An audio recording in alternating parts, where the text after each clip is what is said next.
The Cricket in Times Square by George Selden. Tucker Mouse lives in the Times Square subway station in New York City, where he scrounges for food and watches the world go by. He has just overheard a boy named Mario Bellini begging his parents, who run the station newsstand, to let him keep a cricket he has found and put it in a matchbox. Tucker had heard a chirping sound, and now that he knows its source, he hurries to find out more. Tucker Mouse has been watching the Bellinis and listening to what they said. Next to the scrounging, eavesdropping on human beings was what he enjoyed most. That was one of the reasons he lived in Times Square subway station. As soon as the family disappeared, he darted out across the floor and scooted up to the newsstand. At one side of the boards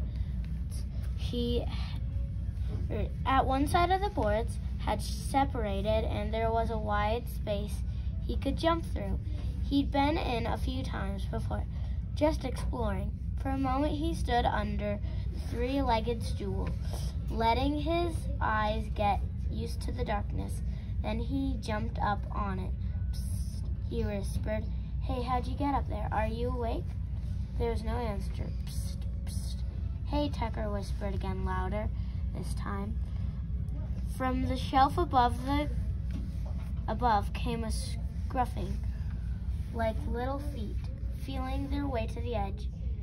"Who is that going?" "Psst," said a voice. "It's me," said Tucker. "Down here on the stool." A black head with two shiny black eyes peered down at him. "Who are you?" "A mouse," said Tucker. "Who are you?" "I'm Chester Cricket," said the cricket. He had a high musical voice. Everything he said seemed to be spoken in an unheard melody. "My name is Tucker," said Tucker the mouse. "Can I come up?" "I guess so," said Chester Cricket. "This isn't my house anyway." A black head with two shiny eyes peered down at him.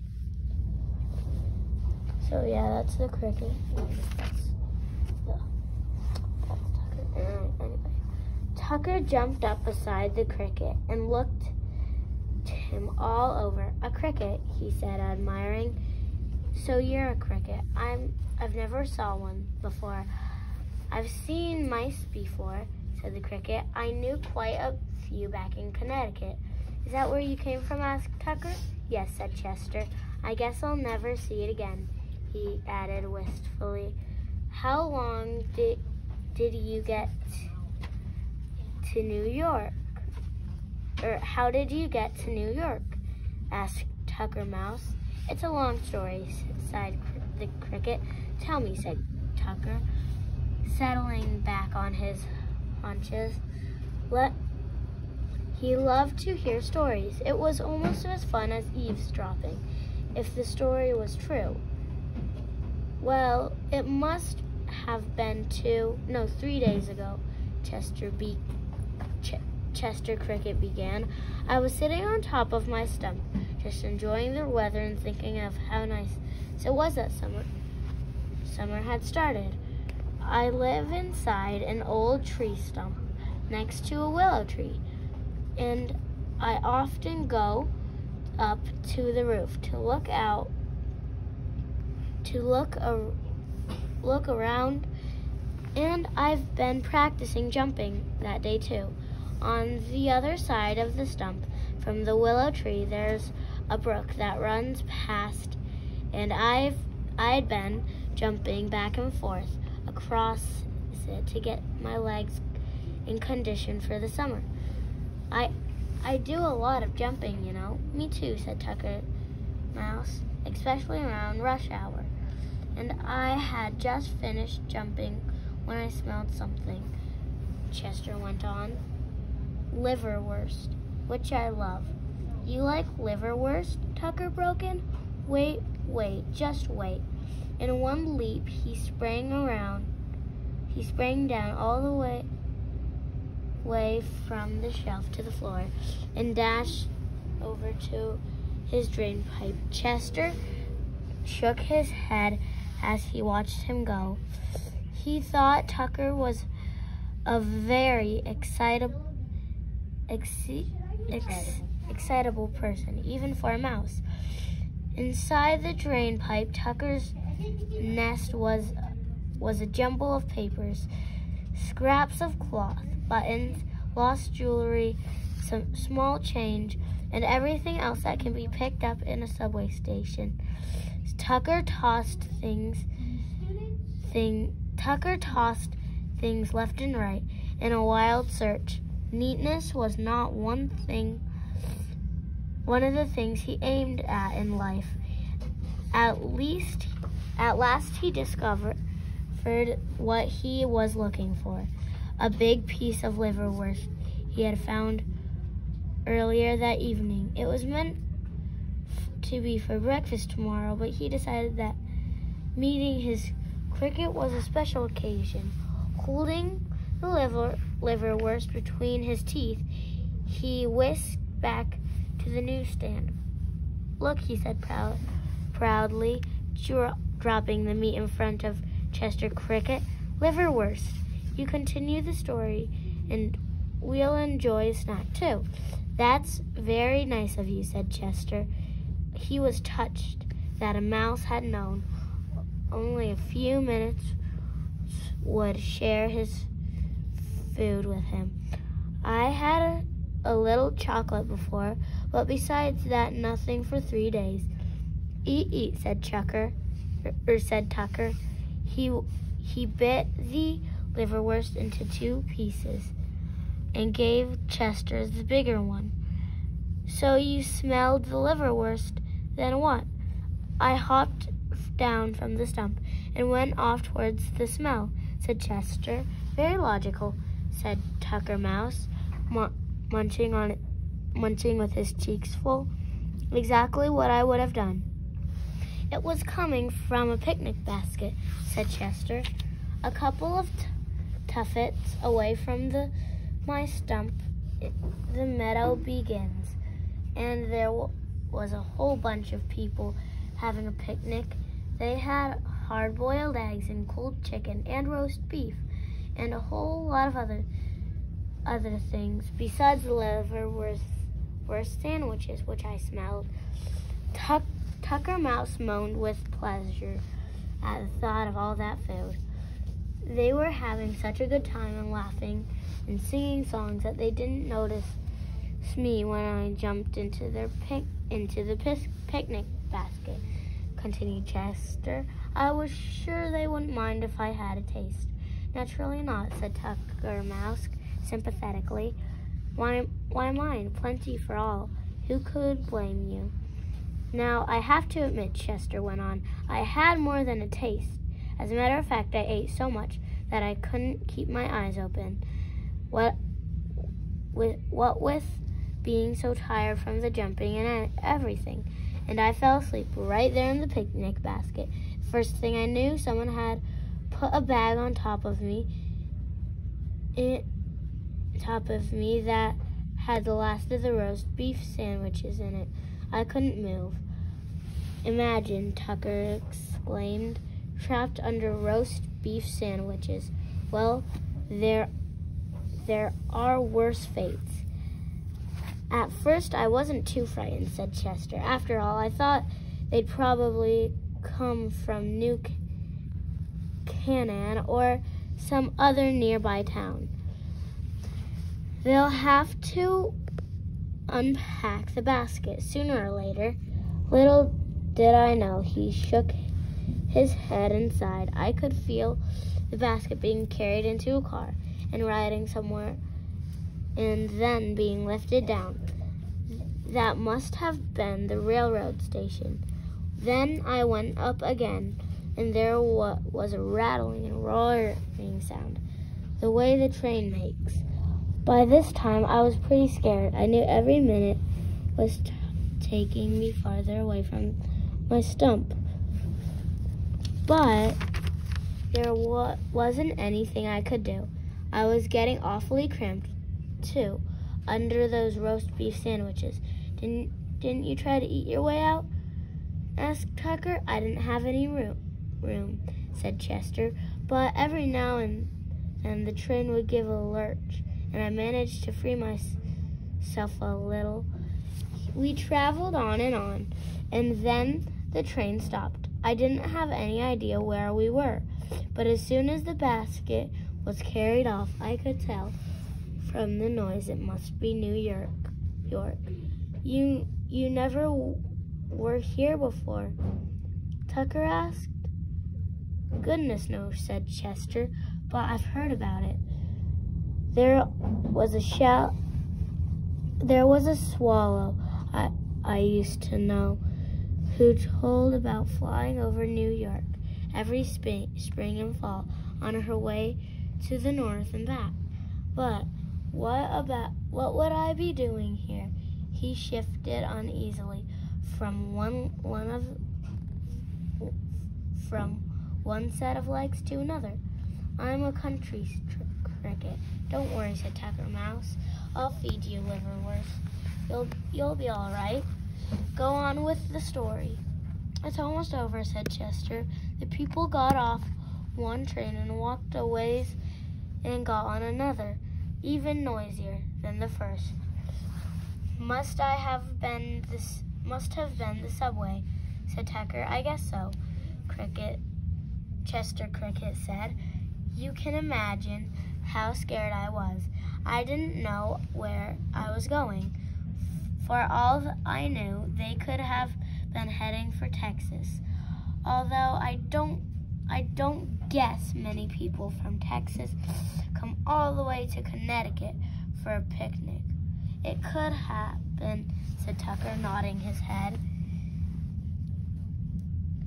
Anyway, I worked furiously to get loose, and finally I made it. When they got off the second train, I took a flying leap and landed in a pile of dirt over the corner of this place where we are. Such an introduction to New York, said Tucker, to land in a pile of dirt in Times Square subway station. And here I am, Chester concluded forlornly. I've been lying over there for 3 days, not knowing what to do. At last I got so nervous I began to chirp. That was the sound, interrupted Tucker Mouse. I heard it, but I didn't know what it was. Yes, that was me, said Chester. Usually I don't chirp until later on in the summer. But my goodness, I had to do something. The cricket had been sitting on the edge of the shelf for some reason. Perhaps it was a faint noise, like the paddled feet tiptoeing across the floor. He happened to look down. A shadowy form that had been crouching silently below into the darkness, and made a spring and landed right next to Tucker and Chester. Watch out, Chester shouted. A cat. He drove headfirst into the matchbox. Chester buried his head in the Kleenex. He didn't want to see his new friend Tucker Mouse get killed. But back in Connecticut, he had sometimes watched the one-sided Chester creep out, looking first at one, then the other. Fights of cats and mice in the meadow, and unless the mice were near their holes, the fights always ended in the same way. But this cat had been upon them too quickly. Tucker couldn't have escaped. There wasn't a sound. Chester lifted his head very cautiously and looked behind him. A huge tiger cat with gray-green eyes and black stripes along his body was sitting on his hind legs, switching his tail around his forepaws, and directly between those forepaws, in the very jaws of his enemy, sat Tucker Mouse. He was watching Chester curiously. The cricket began to make frantic signs that the mouse should look up and see what was looming over him. Very cautiously, Tucker raised his head. The cat looked straight down at him. "Oh, him," said Tucker, chucking the cat under the chin with his right paw, chucking the cat under the chin with his right front paw. "He's my best friend. Come out from the matchbox." Chester crept out, looking first at one, then the other. "Chester, meet Harry Cat," said Tucker. "Harry, this is Chester. He's a cricket." "I'm very pleased to make your acquaintance," said Harry Cat in a silky voice. "Hello," said Chester. He was sort of ashamed because of all the fuss he'd made. "I wasn't scared for myself, but I thought cats and mice were enemies. In the country, maybe," said Tucker, "but in New York, we gave up those old habits long ago. Harry is my oldest friend. He lived with me over in the drain pipe. So how was scrounging tonight, Harry?" "Not so good," said Harry Cat. "I was over in the ash cans on East Side, but those rich people don't throw out as much garbage as they should." Chester made that noise again for Harry. "Chester, make that noise again for Harry," said Tucker Mouse. Chester lifted his black wings that were carefully folded across his back, with a quick, expert stroke through the top one on the bottom. A thrum echoed through the station. Very lovely," said the cat. "This cricket has talent." "I thought it was singing," said Tucker. But you do it like playing a violin with one wing on the other." "Yes," said Chester. "These wings aren't much good for flying, but I prefer music anyhow." He made 3 rapid chirps.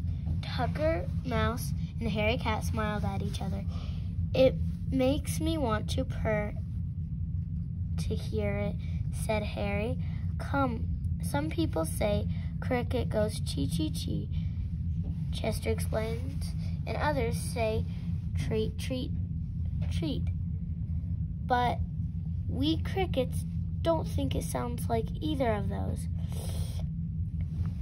It sounds to me as if you are going crick, crick, crick," said Harry. "Maybe that's why they call him a cricket," said Tucker. They all laughed. Tucker had a squeaky laugh that sounded as if he were hiccuping. Chester was feeling much happier now. The future did not seem nearly as gloomy as it had over in the pile of dirt in the corner. "Are you going to stay a while in New York?" asked Tucker. "I guess I'll have to," said Chester. "I don't know how to get home." "Well, we could always take you to Grand Central Station and put you on a train going back to Connecticut," said Tucker. "But why don't you give the city a try? Meet new people, see new things. Mario likes you very much." "Yes, but his mother doesn't," said Chester. "She thinks I carry germs." "Germs," said Tucker scornfully. "She wouldn't know a germ if one gave her a black eye. Pay no attention." "Too bad," You couldn't have found more successful friends, said Harry Cat. I fear for the future of this newsstand. It's true, echoed Tucker sadly. They're going broke fast. He jumped up on a pile of magazines and read the names in the half-light that slanted through the cracks in the wood cover. Art, News, Musical, America. Who would read them but a few long hairs? I don't know. I don't understand the way you talk, said Chester. Back in the meadow, he had listened to bullfrogs and woodchucks and rabbits and even a few snakes, but he had never heard anyone speak like Tucker Mouse. What is a long hair? Tucker scratched his head and thought a moment. A long hair is an extra refined person, he said. You take an Afghan hound, that's a long hair. Do Afghan hounds read Musical America? Asked the cricket. They would if they could, said Tucker. Chester shook his head. I'm afraid I won't get along in New York, he said.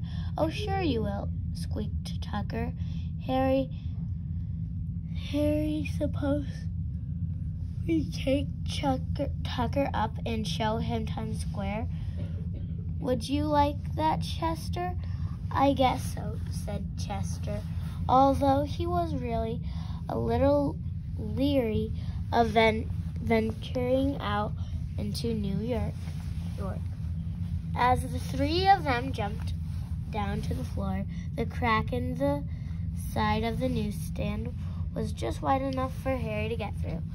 As they crossed the station floor, Tucker pointed out the local sites of interest, such as the Nedick's lunch counter. Tucker spent a lot of time around there, and the Loft's candy store. Then they came to the drain pipe. Chester had to make short little hops to keep from hitting his head as they went up. There seemed to be hundreds of twistings and turnings, and many other pipes that opened off the main route. But Tucker Mouse knew his way perfectly, even in the dark. At least Chester saw a light above them. One more hop brought him out onto the sidewalk, and there he gasped, holding his breath and crouching against the cement. They were standing at one corner of the Times building, which is at the south end of Times Square. Above the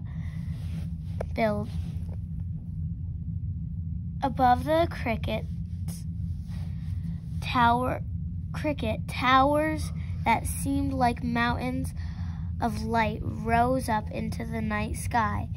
Even this light, the neon signs were still blazing. Reds, blues, greens, and yellows flashed down on him, and the air was full of the roar of terrific and the hum of human beings. It was as if Times Squares were a kind of shell with colors and noises breaking in great waves inside it. Chester's heart hurt him and he closed his eyes. The sight was too terrible and beautiful for a cricket who's up to now had measured high things by the height of his willow tree and sounds by the burble of a running brook. "How do you like it?" said Tucker Mouse. "Well, it's quite something," Chester shuddered. "You should see it New Year's Eve," said Harry Cat. "You should see it New Year's. You should. Well, it's quite. You should." Gradually, Chester's eyes got used to the lights. He looked up, and way far above him, above New York and above the whole world, he made out a star, and he knew was a star he used to look at back in Connecticut. When they had gone down to the station and Chester was in the matchbox again, he thought about that star. It made him feel better to think that there was one familiar thing twinkling above him, aimed so much that was new and strange.